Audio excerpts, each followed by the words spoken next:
এটি কেনা বাড়াইছে, পেঁয়াজের দাম বাড়াইছে, নিত্য নতুন সব জিনিসের দাম বাড়ায় দেয়, তাই মাসে গরিব মানুষ খাইব কেমন?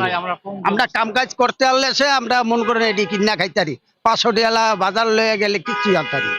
যারা দা বুথ ছাড়াইব হ্যারেই বুথে ধরছে। মনে করেন যে মনে করেন এই যে জায়গায় জায়গায় সিন্ডিকেট হয়, সিন্ডিকেটে সব টাকা লয়ে যায়।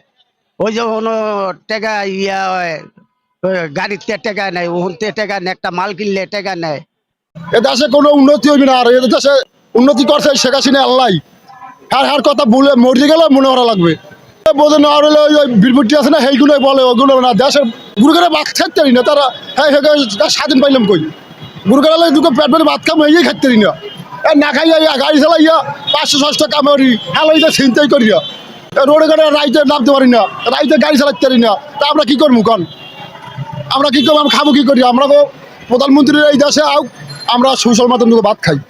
মিথ্যে মামলা, সব মিথ্যে মামলা। হেকি মামলা মারছে, সব মিথ্যে মামলা। হলে একটা মামলা মামলা সব মিথ্যা, সব মিথ্যে মামলা হইলে সব ষড়যন্ত্র করছে। সবাই মিললে ষড়যন্ত্র করে চাপাইতেছে। আর গরিব মরে, যারা দুই একটা যারা লিমিট বসা, যা টাকা পয়সা আছে, এরা খাইতে পারবে, আমরা খাই।